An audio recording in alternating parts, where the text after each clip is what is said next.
Hi again. In Samuel Andrew's book, written at the end of the Victorian era, Christianity and Anti-Christianity and their final conflict, he's just been dealing with the loss of faith, particularly in the Old Testament, but also washing over into New Testament criticism. And he said something that might really upset those that we now call fundamentalists, although that word was not yet coined until about a generation after this book is written. He said, it is to be remembered that the real point at issue between Christianity and anti-Christianity is not the verbal accuracy or the general infallibility of the Bible. We can suppose the possibility of the destruction of every copy of the Bible now in existence, but this would not be the destruction of Christianity. It lives in the living head of the church, and however valuable the sacred records of the past, the loss would bring no limitation of his prerogatives or of his ability to manifest himself to men.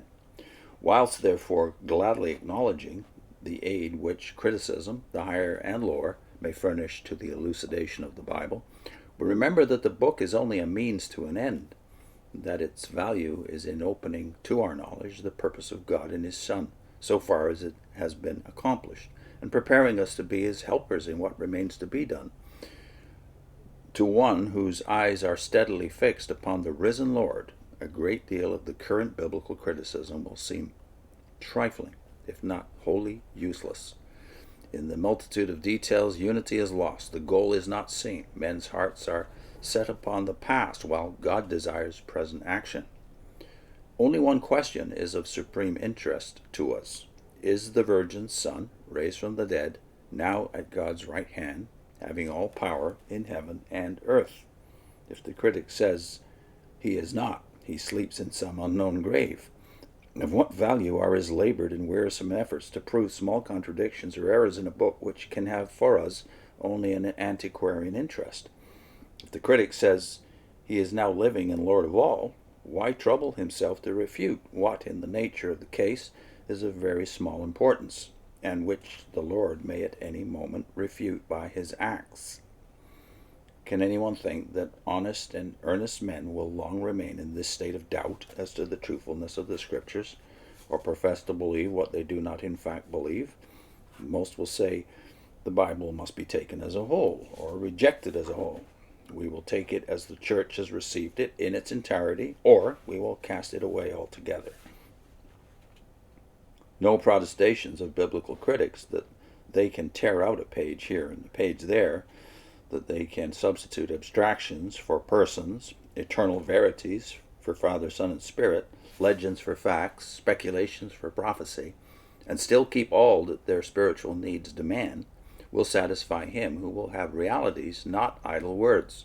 He will say, I will put the book away. I will not perplex and weary myself in attempting to separate the truth from the error.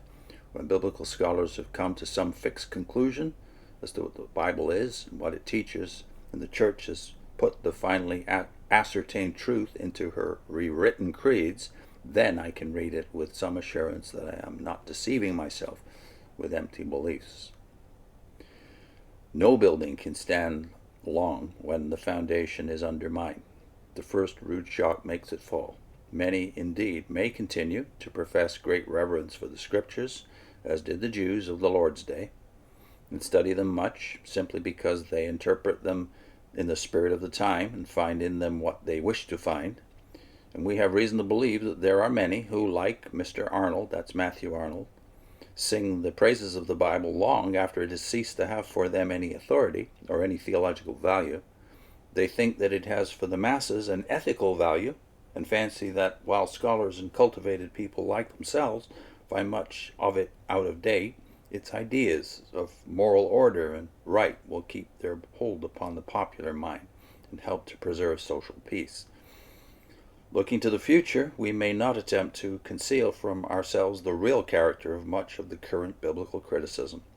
Formally, accepting the Scriptures as a revelation from God showing his purpose in nature and man, it limited itself to pointing out some discrepancies or apparent contradictions, errors affecting particular points, historic or dogmatic, but leaving their general truthfulness unimpeached. The special criticism of our day is far more aggressive and destructive.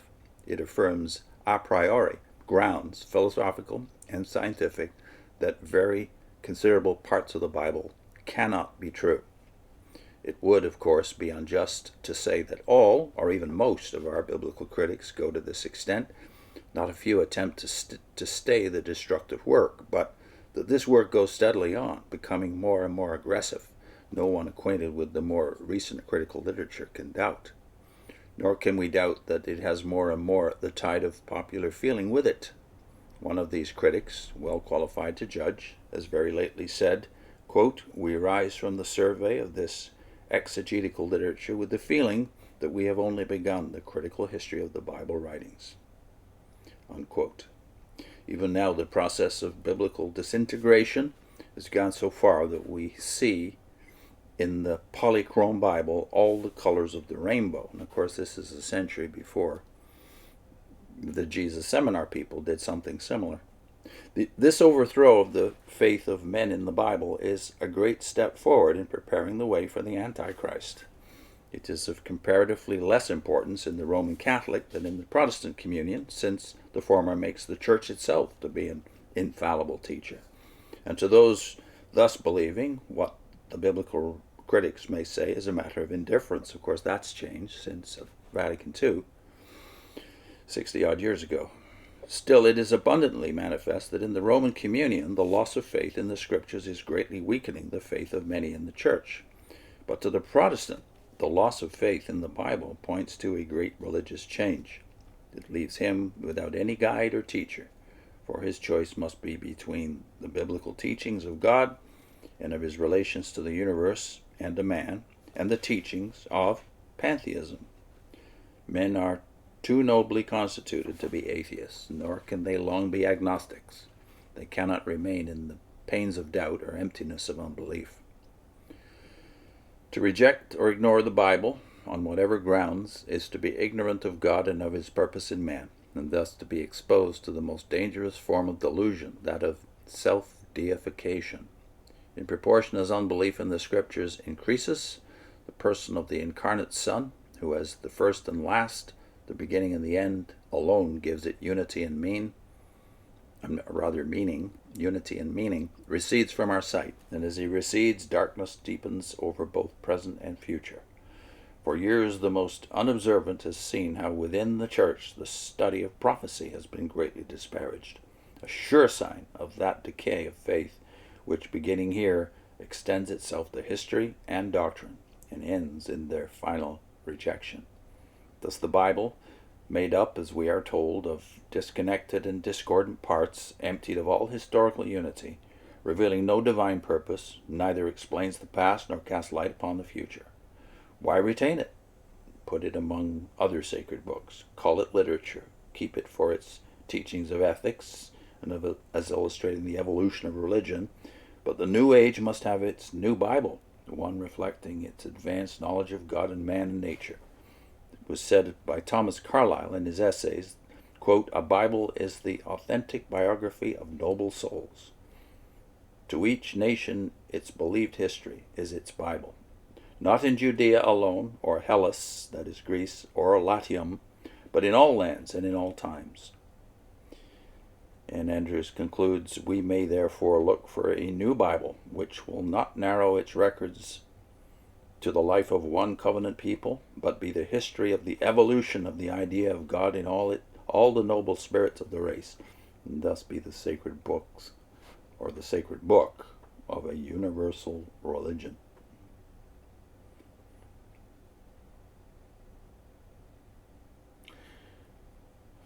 I'll put in a link to a video we did on why my faith never wavered, even when I lost my faith in the Watchtower. And like my wife, Vivian, who lost her faith entirely when her faith in the Watchtower was destroyed, I experienced no such loss.